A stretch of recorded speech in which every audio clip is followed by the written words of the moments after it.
Diante dos pedidos de impugnação da candidatura de José Auríquio Júnior, fomos ouvir o advogado especializado em direito eleitoral, Alberto Rolo, para entender o que acontece de agora em diante.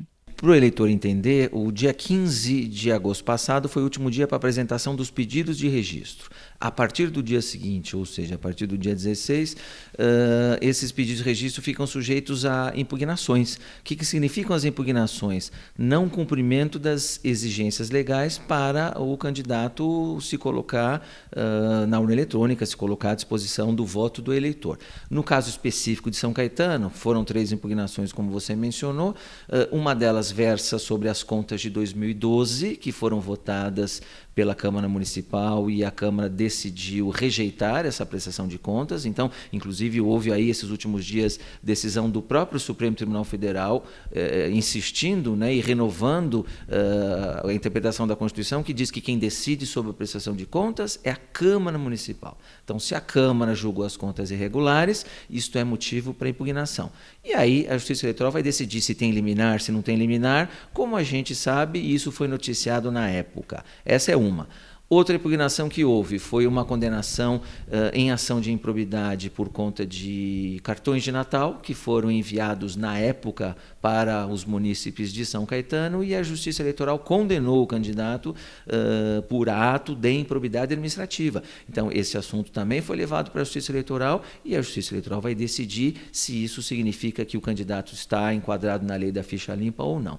E um terceiro elemento, um terceiro motivo aí para a impugnação foi omissão de declaração de bens. E isso é muito importante para o eleitor entender, porque a declaração de bens que está disponível na internet para qualquer um verificar, significa que a sociedade vai saber, o eleitor vai saber quanto é que aquele candidato tem hoje de patrimônio e quanto ele vai ter daqui 4 anos. Para saber se essa evolução, tem gente que fica mais pobre, tem gente que fica mais rica, o que não significa nada. Agora, aqueles que ficarem muito mais ricos, têm que explicar a origem do dinheiro. Essas 3 impugnações, elas não são ainda uma decisão certa da Justiça. A campanha continua. Impugnação é um nome técnico, mas quem decide é a Justiça Eleitoral, o que significa que até a decisão da Justiça Eleitoral, a campanha continua normalmente. Ainda segundo o advogado, o processo pode ser demorado e pode acontecer que os pedidos não sejam julgados antes do fim da campanha. Essa decisão pode ser tida em São Caetano, que é a primeira instância, depois quem não gostar da decisão pode recorrer para o TRE aqui em São Paulo, e quem não gostar da decisão do TRE aqui em São Paulo pode recorrer para o TSE lá em Brasília, o que significa um longo caminho processual. Só depois de esgotadas todas essas instâncias é que aí a decisão pode produzir algum efeito prático. Por enquanto a campanha continua e todo mundo pode fazer campanha normalmente, inclusive o nome vai estar na urna, o que não significa que os votos vão ser aproveitados. O que define isso?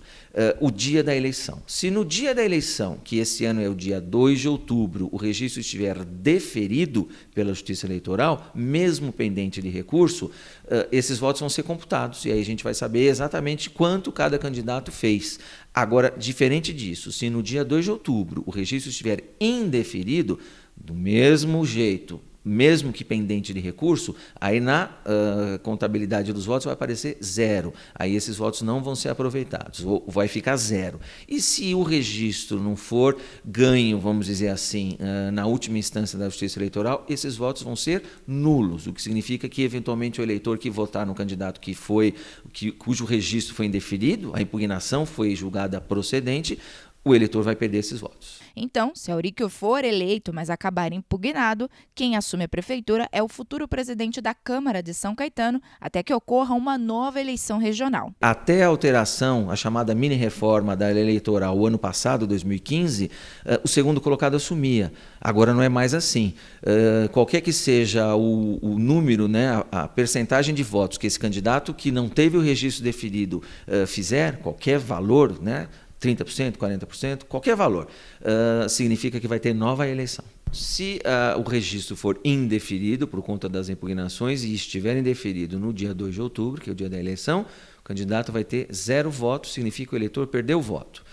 E aí, quem é que vai assumir a prefeitura no dia 1º de janeiro? Vai ser o presidente da Câmara. Então, o eleitor tem que ficar muito atento, porque nessas cidades onde existem essas impugnações, onde essas impugnações têm uma probabilidade grande de serem julgadas procedentes, de repente eu vou votar no meu candidato para vereador e ele pode, sem querer, acabar assumindo a prefeitura, porque é obrigação do presidente da Câmara substituir ou suceder o prefeito, né? Então, no dia 1º de janeiro, se não tiver candidato eleito corretamente, com reconhecimento da Justiça Eleitoral, é capaz da Câmara se reunir para eleger o seu presidente e aquele presidente automaticamente passar a exercer a prefeitura até que sejam feitas novas eleições. E para isso não tem prazo. Pode demorar 3 meses, pode demorar 6 meses, pode demorar 1 ano. E aí este vereador que foi eleito para ser legislador, de repente pode ser obrigado a exercer a chefia do Poder Executivo até que sejam feitas novas eleições.